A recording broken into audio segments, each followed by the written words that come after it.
Welcome everybody to Project You, Project Me, the FTG guide to self-belief and self-coaching. Why not come along and listen to people like you, people like me, leaving legacies for your future? So welcome everybody to Project You, Project Me. I believe this is episode 27. And we've got the brilliant Sophie Woffenden. I'm sure that's how you say your name. Is that right, It's Sophie? perfect, absolutely Fantastic. perfect. Fantastic. I just had this horrible feeling I was going to get that wrong. Now, we generally talk a lot about the transition on Project You, Project Me, but today we're going to do something slightly different. Although we have had a few people on talking about this and how they've been successful. And this is all about the military spouse today and how we see how we can drive that forward and actually create something that's a bit more substantial perhaps out there, see a different drive from business and things like that. So we'll go into all of that, and I guess we're going to go down lots of rabbit holes today. But first of all, Sophie, tell me just a little bit about you, kind of where you grew up, where you've come from, and kind of what you've done in life, up until now. Of course. So I met my husband, who's in the Royal Marine Band, when I was working on cruise ships. So I grew up in London. Wow. To be honest with you, had no affiliation or understanding of anything military at all. Met my husband whilst their band came on to play at an event, and that was that. We've been together 23 years, I think, and I still like him most days. So that's good. Um, and so quite quickly, I then ended up moving from London, where there was loads of job opportunities. So my career had already kind of started, and then I moved from there to Portsmouth. And so that was prior to having children. Mhm. I've got 3 kids. Yeah, probably one too many, but I love them all. And what I found was that it was really difficult to continue on my career, putting motherhood and all those kind of things aside, which is a whole separate rabbit well.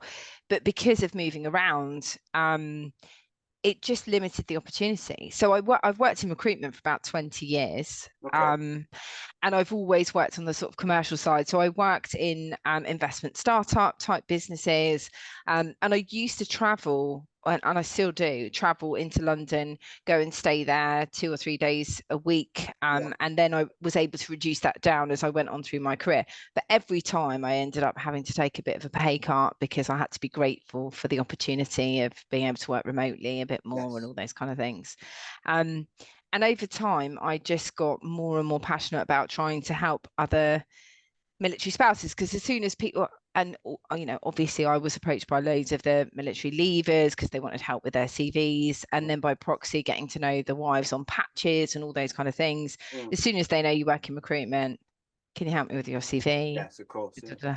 And all those. Yeah, so I've got 3 kids and a spaniel.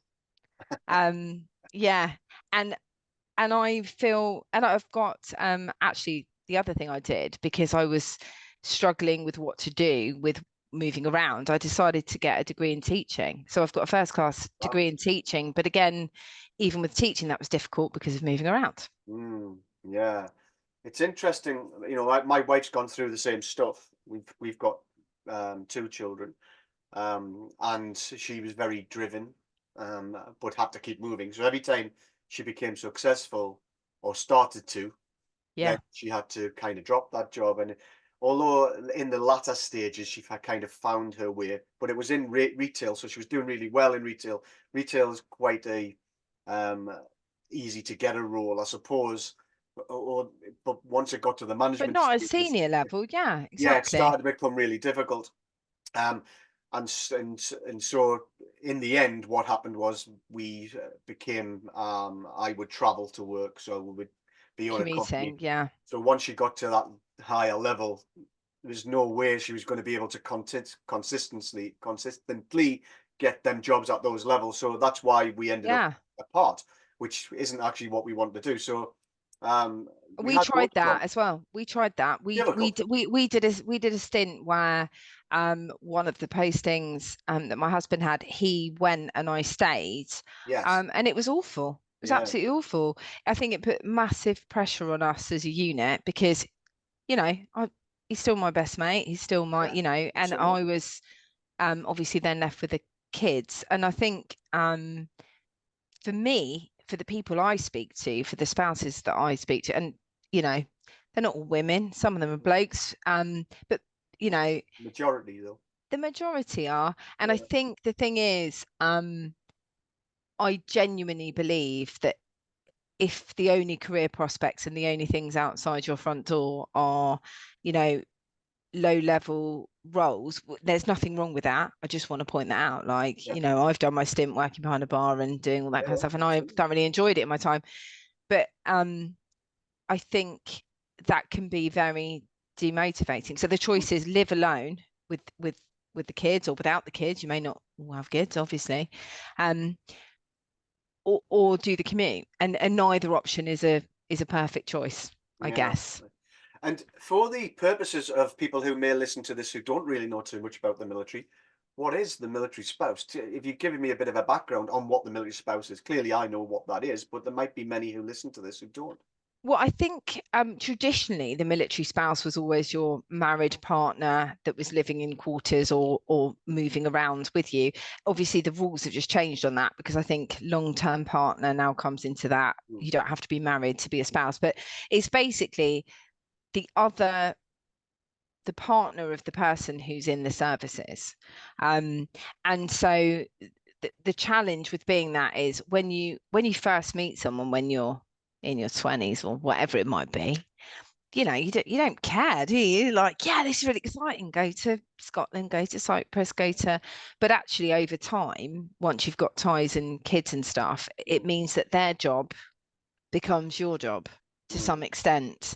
Mm. Um, so yeah, the military spouse is basically the I'm going to call them the dependent of the person that's in the services, and even that term grieves me to say dependent, but it is essentially that, which is quite different from the support for the entire family. This is about the individual that is directly, you know, married to or long-term partner of the person that's in the services.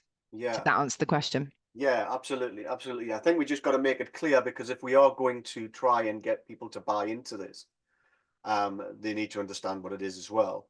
And Yeah. there's been lots of things out there. There's companies that try to do this kind of thing, um, but sometimes what I see, and we get a lot of spouses coming through the FTG, it is quite difficult to first of all get the spouses to come through the door, Yeah. and then secondly to get all of their businesses, all of our partners to understand and offer these jobs. So um, a lot of people call it hidden talent, and I actually believe that is. I've just, clearly you're very successful. My wife's successful. So top class individuals. So what does a military spouse bring to the game? What are we missing? Is my thing still working, John? I'm really sorry. I think it's just muted.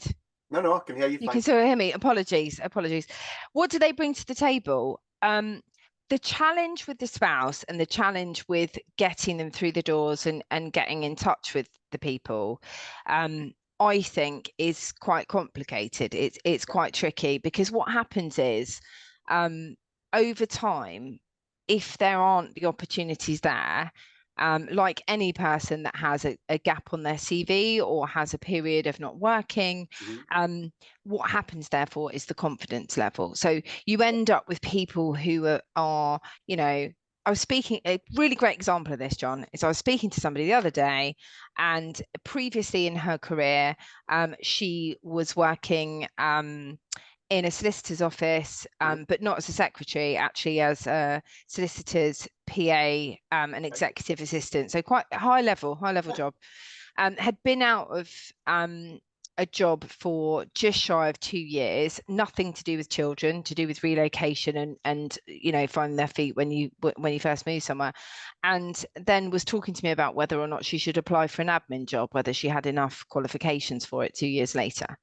So it's complicated because what those individuals bring to the table is a huge wealth of experience, often the same actually as military leavers, where there's that lacking confidence element of what's transferable. That's number Okay. one. And number two, I think the biggest element that military spouses can bring is if an employer understands the nuances of the fact that, and has the flexibility and understanding that their CV might look jumpy, not through faults of their own, but because they might have had to work here, find a different job. If an employer can be flexible so that you already know that if your partner gets a posting, that you've got a job that you already, you don't have to worry about that. That is the one thing that's constant.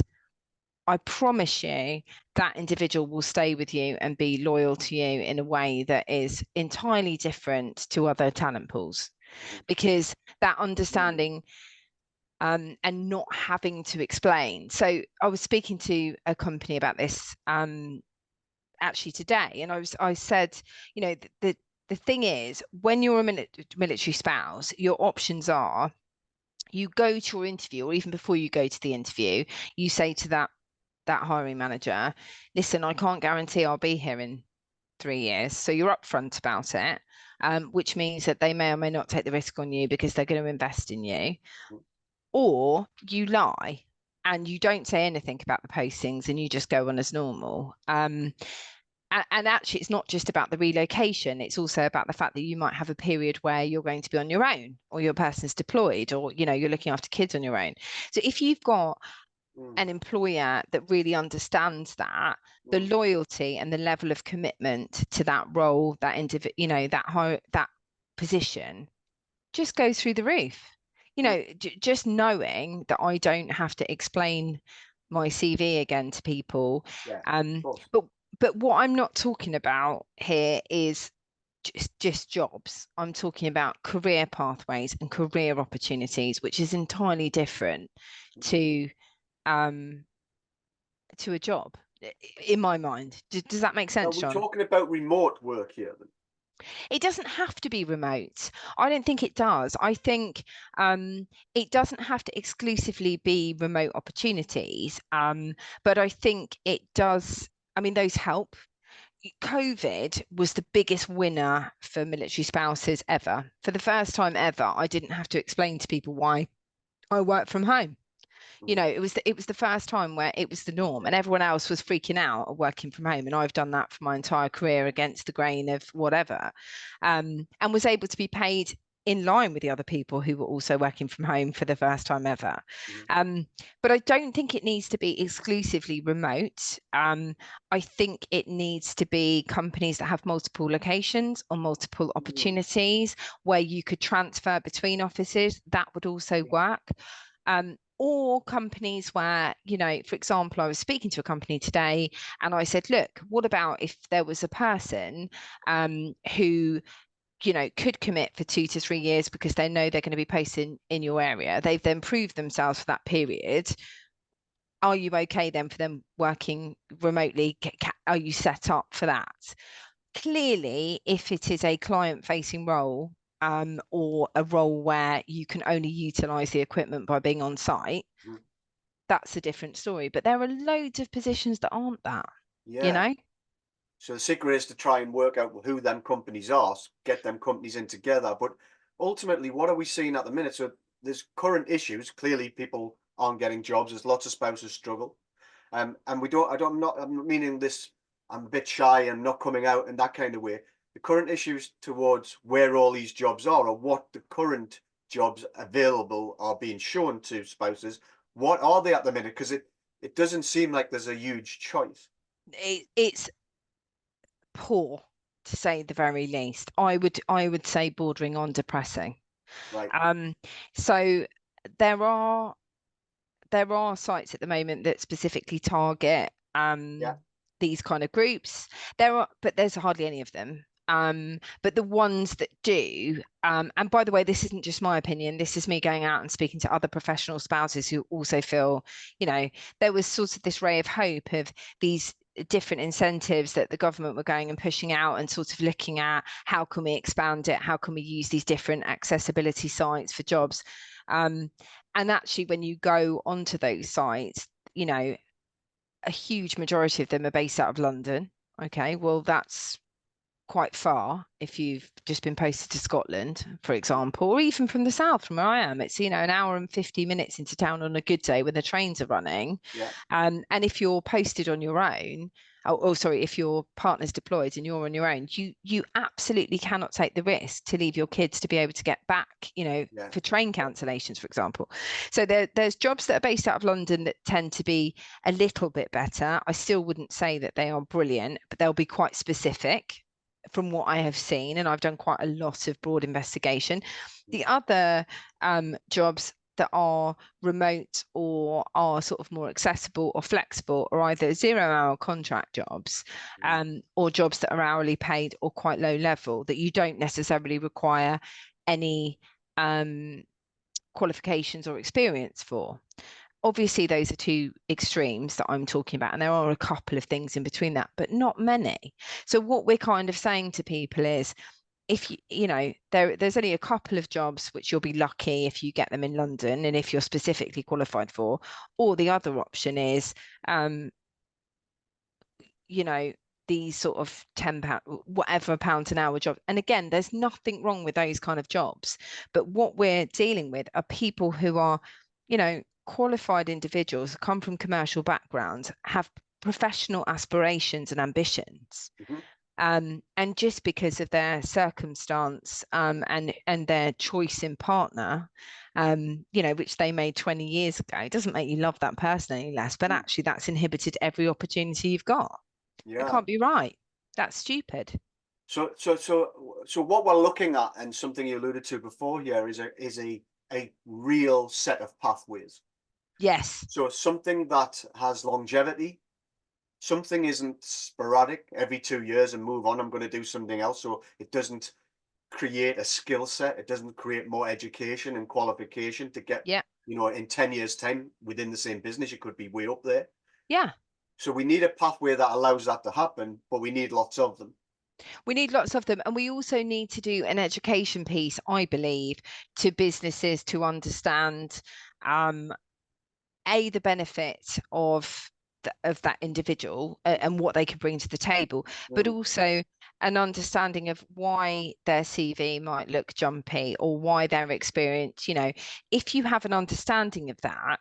I mean, a classic example, I did a bit of an experiment and I went out to have a look at applying for some civil service jobs, which obviously are linked to the covenant, you know, and part of that covenant says we're going to look after the leavers, but it also talks about the spouses and families. And actually, if you have a look at those job opportunities, you know, they've got multiple sites all around the country.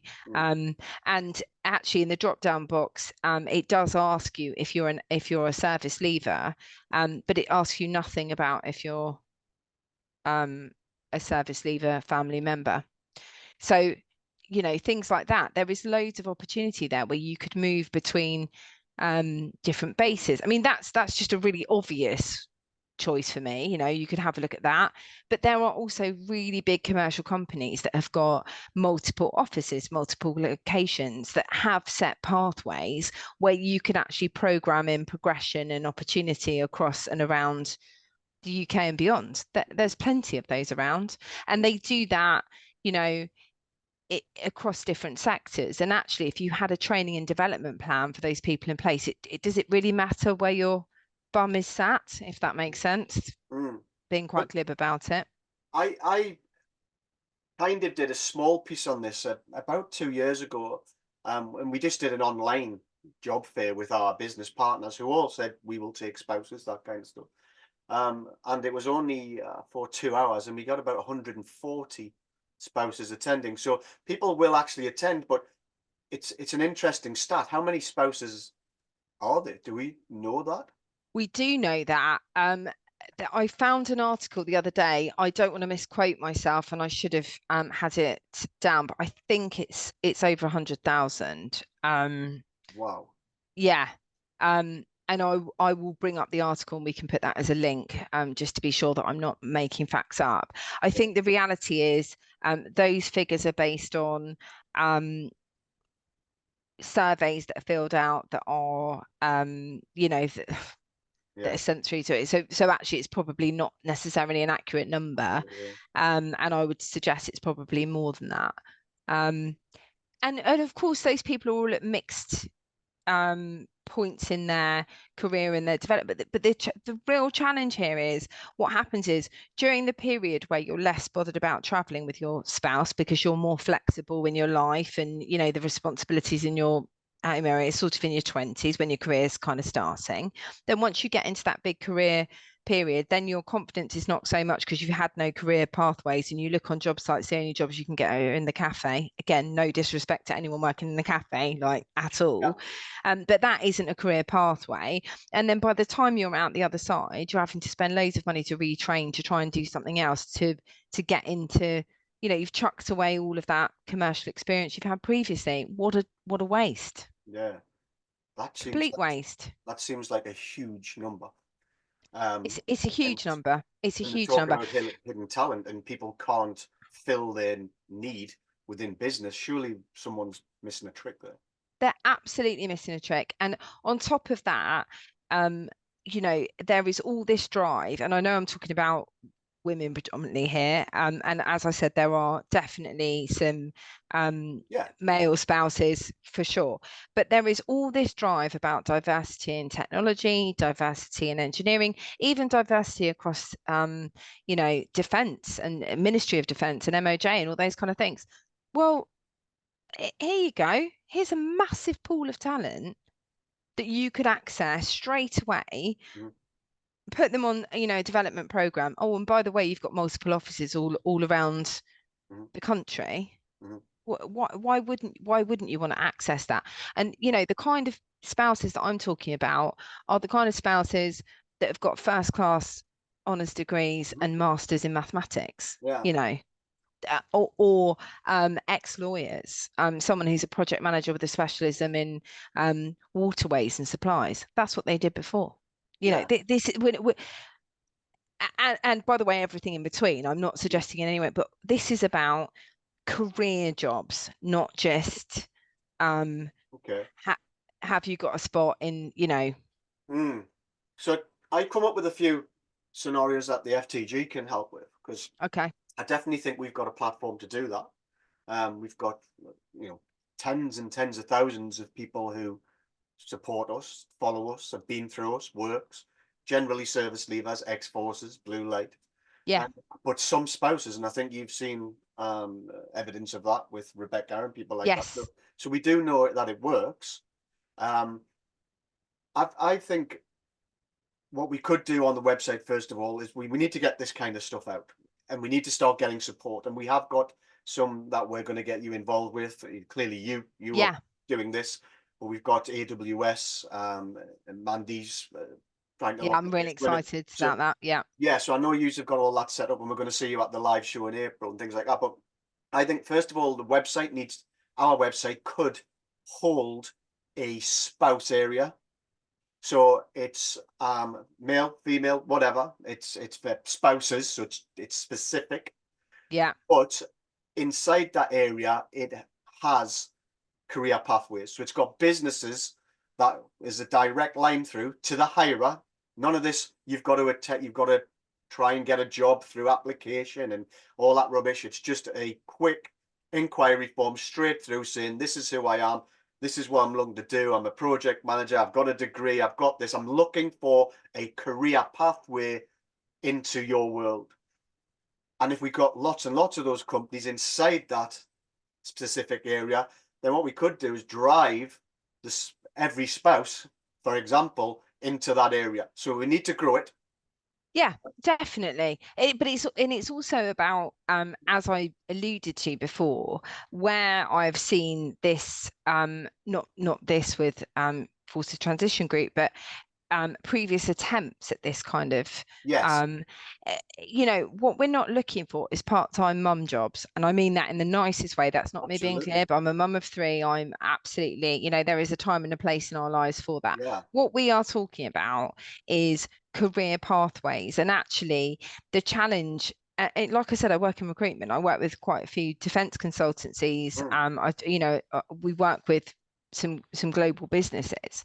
And the reality is that there is a huge amount of support for service leavers, and the value is placed on those individuals, rightly so, because they come with really strong backgrounds. I work with loads of ex-forces, absolutely brilliant. Absolutely. And so what we need to do is be able to highlight all of those. There is no more resilient partner, I would say, than the one that gets left bloody behind, and has to pick up and do all the. So I think it's about that, and it's also about ensuring that if people land on these pages and go through to these companies, that actually they are having meaningful, tangible Absolutely. conversations, because everybody got excited about different projects that have gone on previously. And I'll tell you, there's nothing that will knock people's confidence and ambitions more than getting excited about the prospect of pathways and then landing there and then going, always dreamed of, And whatever I that get job that. might be. And And I I get know that. you and I spoke about that. I know you and I agree on that. Yeah. And it needs to be a constant. What you see some good work being done, and then it dies a bit of death. So that's when people lose that confidence, and of course everybody hides away again, a little bit like hermit crabs, and go, I don't want to go into that world again. Yeah. So it needs to be a constant. So the next kind of follow-up is the website really, to place something on there. What we need to do is get these companies. So we need to do some of that work, get this podcast out there, and come on, who can offer this? Get them on there, and then start to make it work. Then we could do a spouse online show. So what we don't want to do is, at first, I think it could happen in the future, we don't really want to say everyone can just come to our big events, because the spouse probably at the moment will hide away from that, because, Not just that, it's about accessibility to get there. well, I'm saying online first. Right, sorry, yes. Very easy online, is especially if we do it outside of school hours. So i.e., what I mean by that is after 10 o'clock and before 3. Yeah. So it gives them the ability to do that. They can listen in cars, they can watch it on the screen, they don't even have to have this picture on. So that way we can gain a lot of confidence. And if we do that constantly, though, then numbers will rise, because it will start small, but it'll get bigger. Agreed. Because the confidence will grow with success. Agreed. And And the other thing that people do forget, I promise you, the network between the spouses, in the same way in the military word gets about, it's worse in the spouses, and that can be positive or negative. But if something's working, it people are looking for these opportunities.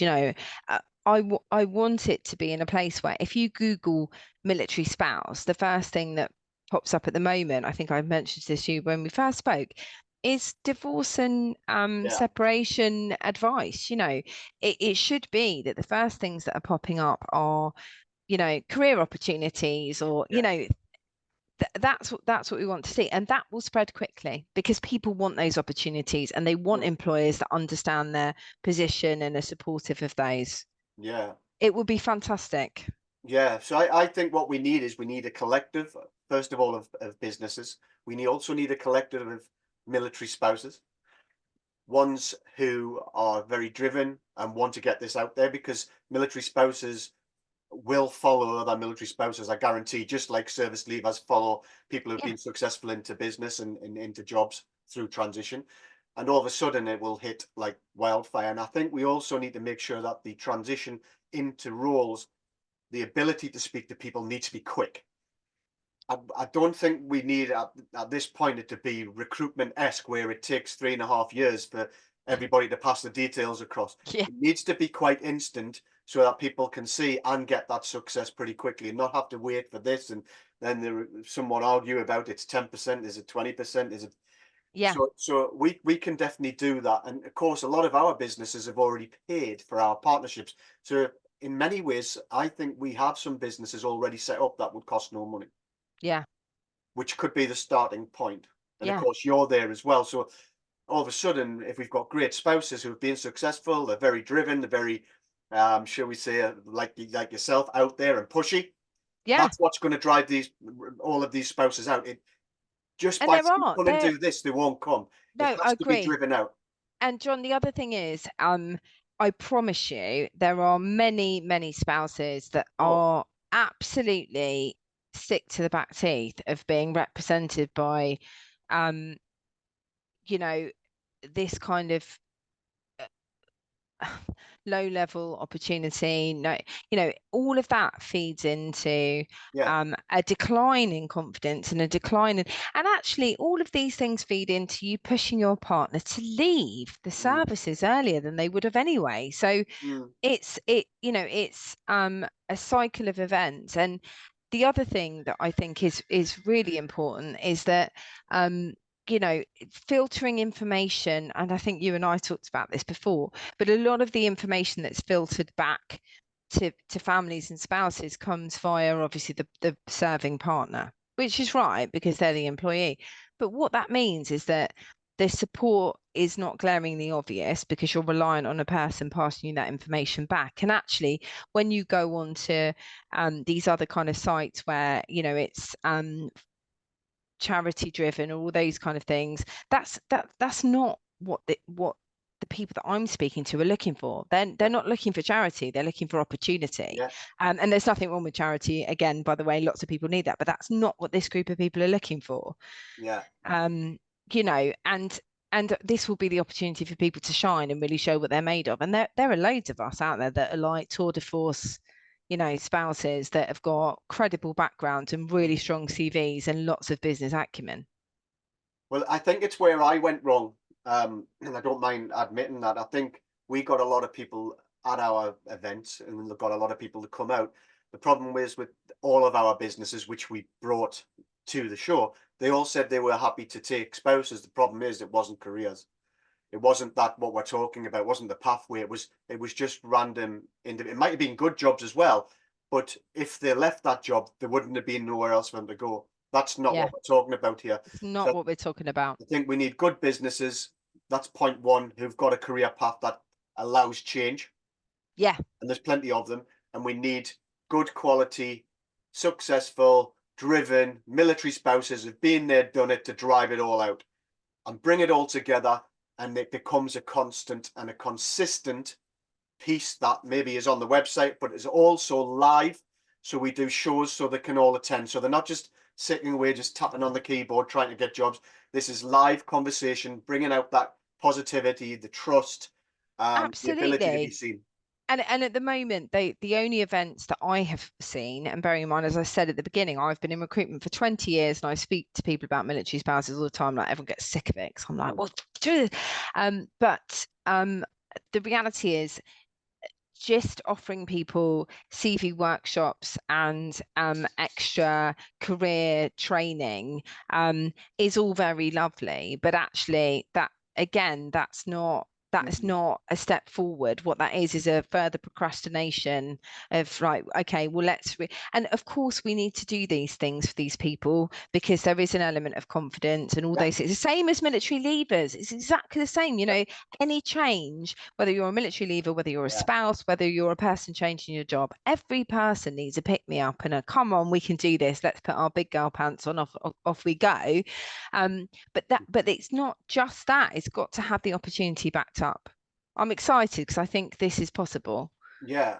Well, it's some of the things we talk about. It's the follow through. It's everything. It needs to be clearly better. I mean, an example my wife went through, and she's mentioned it the other week, was she got a lot of call center jobs offered, and a lot of stuff had no relevance to her whatsoever. It was just random stuff being sent through, and she was kind of like, "You're not It's even naff. thinking. You're not thinking about the individual. You're thinking about let's get some job adverts out there and let's hope something hits." That isn't how it should be done. It It has to be is, more it is, specific. it is naff. And also what that does is further cement into the individual that's receiving those naff You things. don't want to It's lose not that. it's Yeah. not because working again, it's not because working in the call center is naff. What I'm saying is that is not relevant to my skill set. So if all you're receiving is jobs that you don't want and jobs that are, Mm. a tenth of the pay that you were on before, not in the field that you have got any interest or Yeah. experience in, then in the end you start to believe that that's all you can achieve.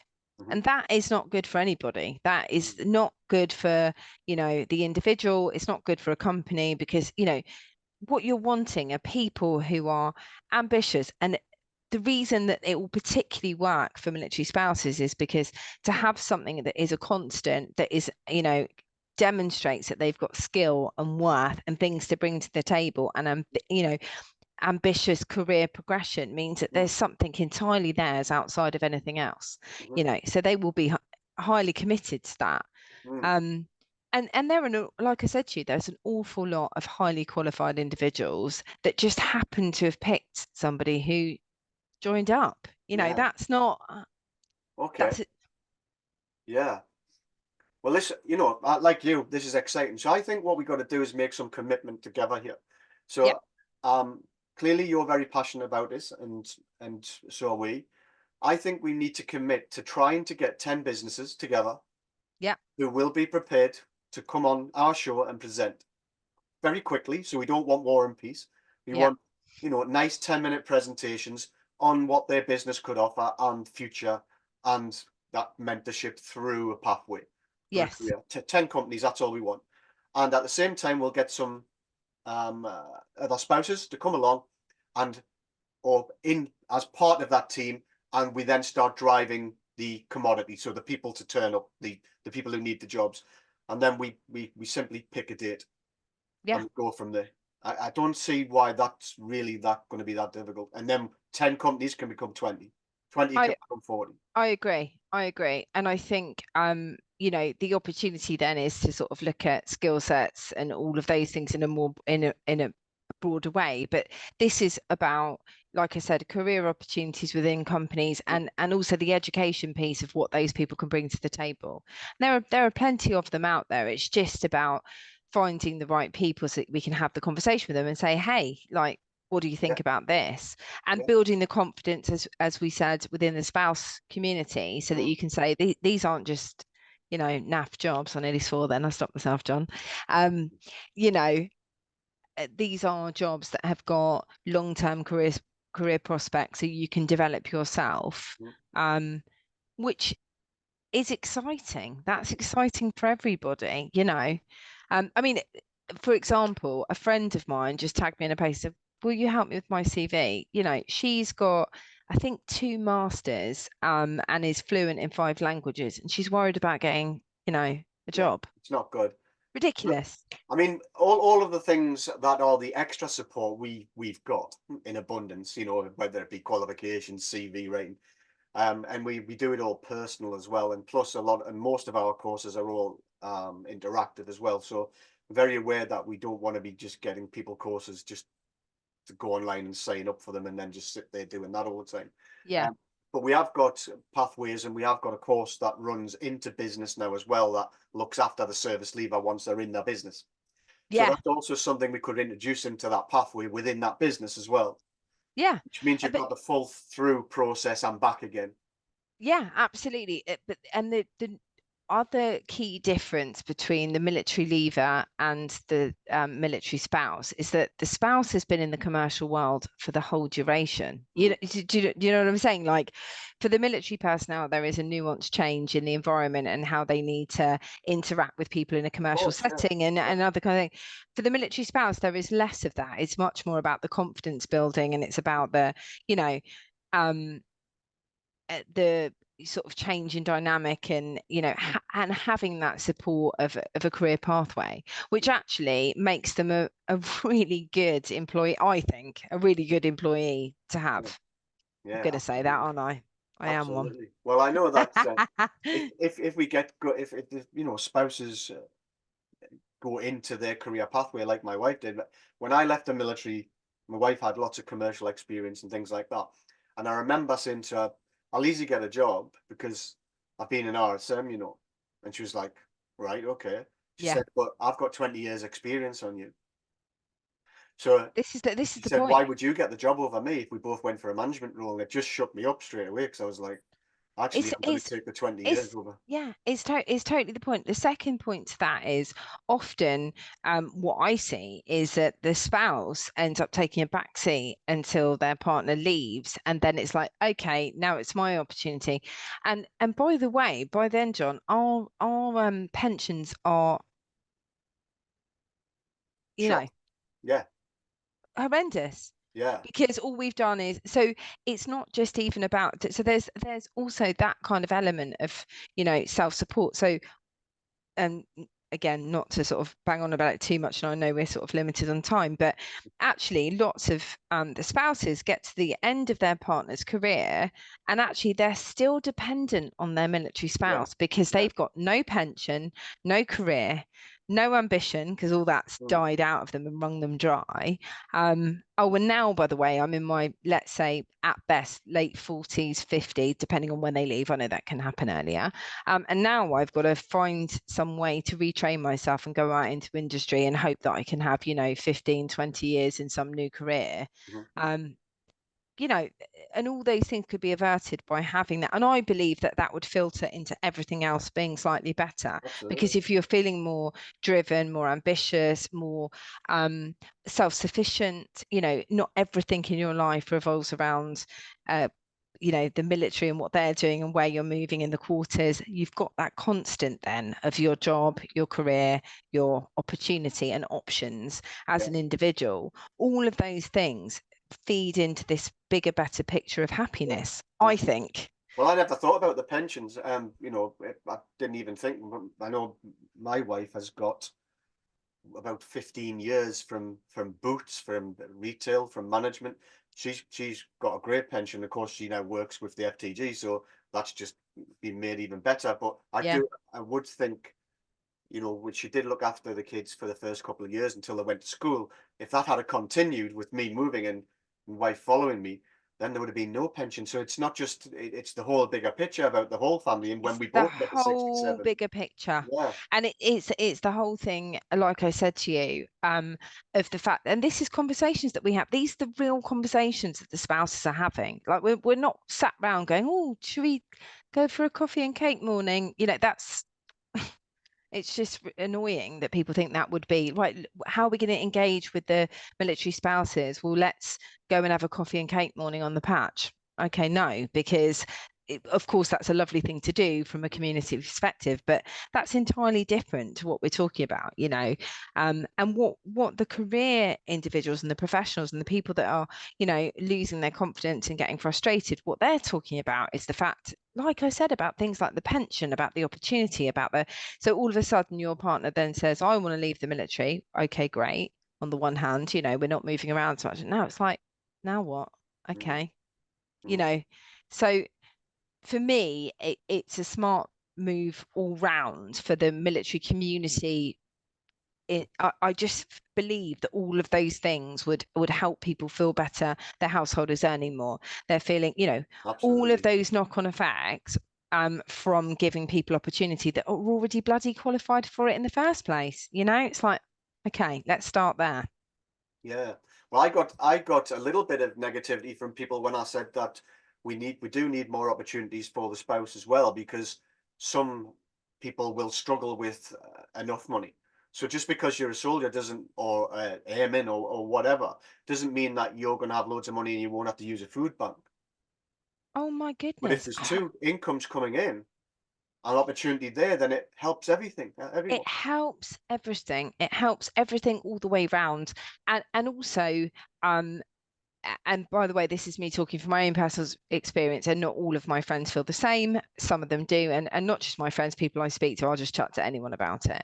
But actually, for a lot of people that end up being a parent, particularly if you're left at home as the sole carer of the child whilst your partner is away or deployed or whatever it might be, actually, if all you are is in your four walls and the caregiver, that takes a massive toll. But actually, if you're engaging with other individuals and engaging with your brain during the day, and working and doing things outside of that even makes that more manageable.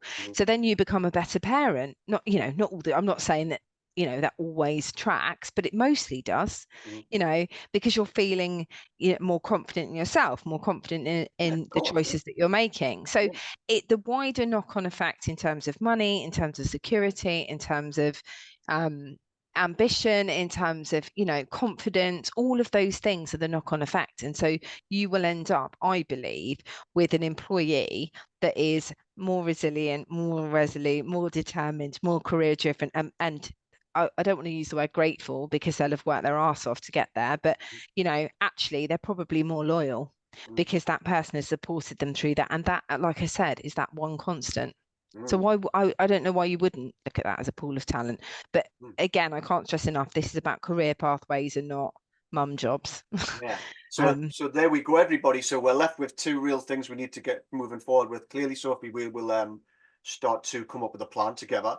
But actually, we'll leave this out there for business owners, business people, companies with the ability to create careers. Get in touch. It's pretty easy. You will find all the information all over our podcast, especially at the end, where all the email addresses and things like that will be. But also for you military spouses who've been successful, come forward. Let's help, get together. Let's all do it together. Because numbers will be how this drives forward. We need to get Definitely. this into the network. And for all those military spouses who are looking, where you need to keep watching what we're doing. And hopefully within the next month or two, we can begin this and we can start getting it out there for you, and hopefully getting some successes to then start to grow and make this into something a little bit bigger and a little bit more special. Definitely. I'm looking forward to it. It's exciting. Yeah, Thank you absolutely. so much for having me on. I really Well, appreciate it. been fantastic, Sophie. And once we stop recording, we'll have another quick chat, come up with that plan, and away we go. Marvelous. Thank you. Okay, well, it's great to see you. Stay safe. And you. Bye bye. So, ladies and gentlemen, that's Project You, Project Me. Thanks for listening in. But remember, we have a Project You, Project Me guide to self-coaching, to self-belief, and it can all be downloaded on our website. We also do the 5 fundamentals: CVs, professional writing. We do brand, we do CPD, making sure you're going in the right direction. We're also looking at your elevation, giving you 2 times the chance to set up your interviews before your first actual interview. And also we look at your financial plan, massively important for your future, for you and your family. So why not come along? Have a look. What you got to lose? It's all free. Stay safe.